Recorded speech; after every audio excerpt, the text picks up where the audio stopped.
Okay, I'm going to upgrade the cable from the starter to the battery. I've got an 84. 84s came with a 2-gauge cable. I'm going to upgrade to double aught. In retrospect, I wish I had just upgraded to single aught, because I think it would have been plenty. And here's the difference in size. It's a massive difference. But I do think a lot of this is casing. I'd be real curious to cut this open and see how thick this case is, because I think it's pretty thick. But you know, that's not a bad thing as long as the cable is actually double aught copper, which I think it is. It's from a reputable company. It's real flexible. Interesting. I got the marine grade tinned copper cable double aught. It's about $80. So anyway, there's the hole. My plan is to widen this hole and run everything else through this hole. Battery, got one of these military spec, these guys, whatever, terminal, and it's just going to come up here and connect directly to it. I'm going to put on some spacers, probably a bunch of washers or something like that. And so in front is going to be the heavy battery cable and actually the 2-gauge, which I'm going to have go under here and up there. I'm going to put the, I got some lithium ion over there, and I'm going to have a charger and some other stuff. Maybe eventually solar. So anyway, I'm going to run that, I'm going to repurpose this 2-gauge to go under and back up and to the, basically, charger over there. So those are going to be on here, and all the everything else, like headlights and stuff like that, is going to be on here. And let's look underneath. Go up under here. Oh, there's a bunch of stuff under here. A couple of hoses from the evaporation tank. Got this little extra hose from the filler neck. So that's these three. Push them out of the way a little bit. And you can just barely see that shiny one is the battery cable. And it just kind of goes into no man's land. That's what I don't like. That's my concern. Obviously there's the tank under there. I do not want to mess with the tank. I just hope it's not clipped onto anything under there. Let's see. So that's about right here. Just a little in front of the jack stand. And we got to make it to the other side of the tank. That's where it comes out. And so that is about here, which is about 1.5 feet of kind of, I'm not sure what's going on in there. So here's that battery cable. Just kind of runs along here. It's got a couple of ties, and so this is what I'm a little concerned about. I was not tied between here and the bottom of the battery box. There's nothing tying it, because I'm not going to be able to get to it without pulling the tank. I really don't want to do that. I did that 12 years ago, and that was once is enough. This is it. Still goes through this hole.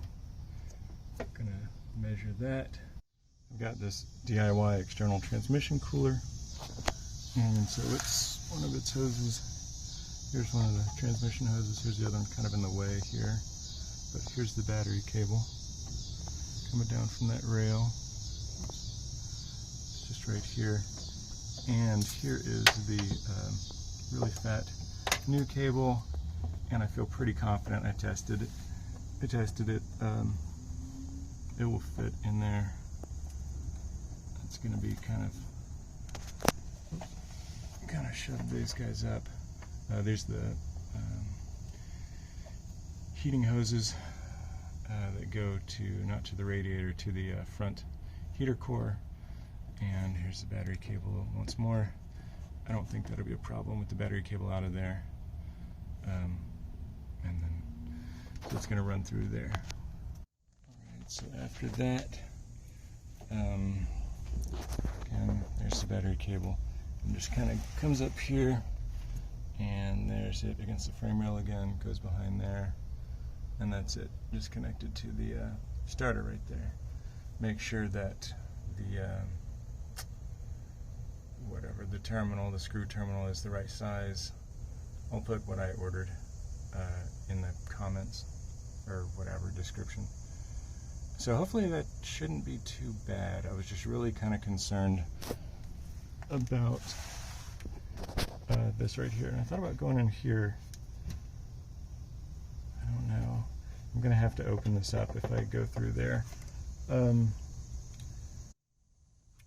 plan is to basically unscrew the old wire from the alternator, or whatever, not the alternator, the starter, and pull it through here, open this hole up a little bit, and I mean, kind of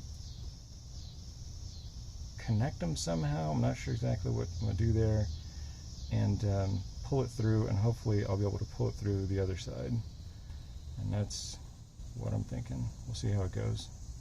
Okay, so far so good. It's coming through there a little at a time. Under there, there were 4 of these. These things are cool. I cannot believe this. It's still pliable enough that I was able to get it out of there and still functional. That's mind-blowing. It's 40 years old this year. And there were 2 along this little rail right there, and there were 2 in the back, and there's none between here and the battery box, it seems. But just like I was concerned, there was one in the back that I had to kind of crank my wrist around to break open. Was not able to save that one, but saved 2 for 4. I'll use them for something later. These are pretty cool. So I think we're good so far. So I'm calling an audible here. I am going to run it through here. I think it'll fit, no problem, or I think it'll go up. And this space is hollow. I can feel obviously. There's the cable right there. I don't think it'll be any problem running the cable through here. And the main reason is I don't really understand electrolysis, or whatever you call it, rust.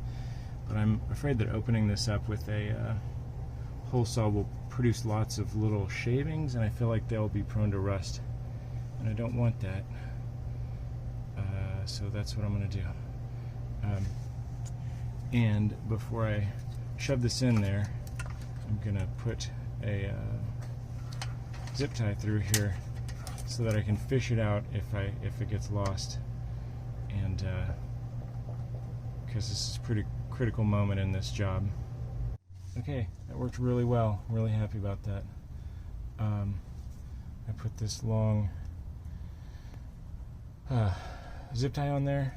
I shoved it through, and then with these long ass needle nose pliers, I found the zip tie, pulled it out this way, and pulled the wire out. This kink made it more difficult. This is pretty stiff wire. That kink, I'm going to definitely unkink it before I try to feed it through to the battery box.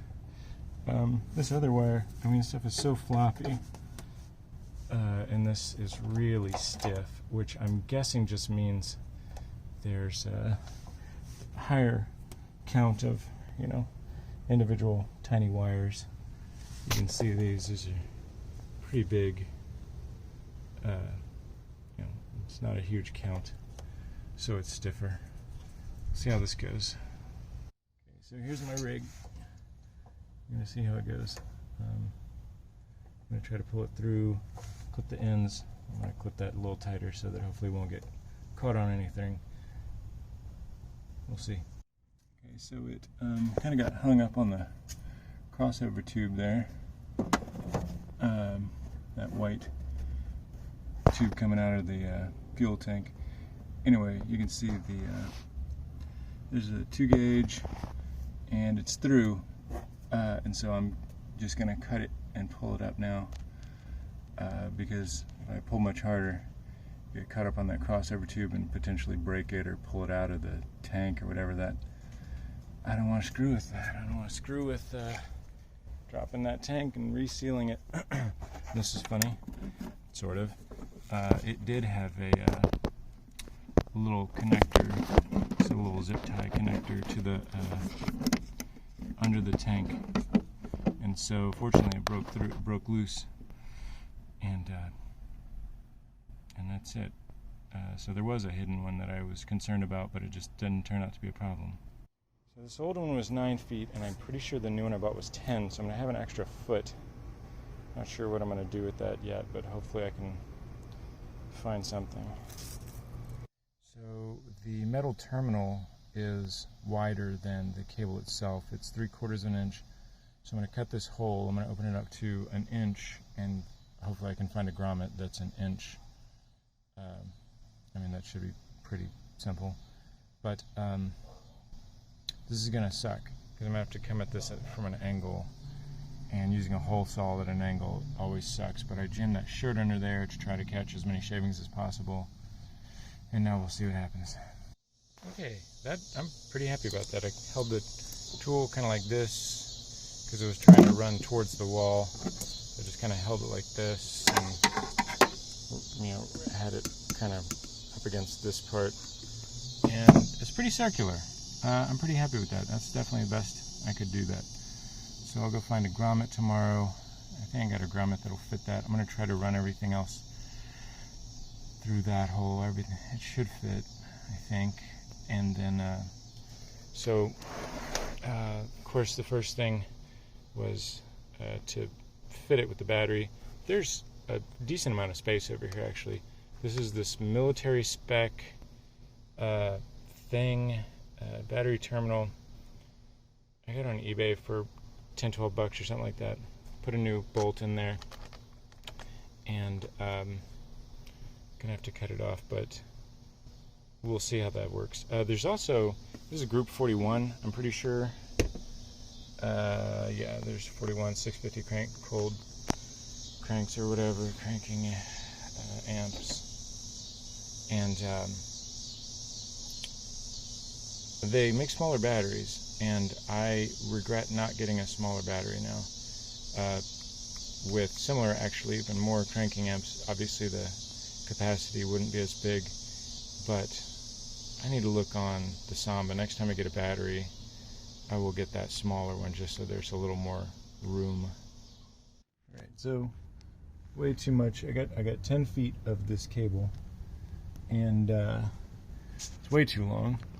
So this is how I've been driving for the past couple of days. I'm going to pull it down and chop the end, and that's what I'm going to do. This is connecting to the starter.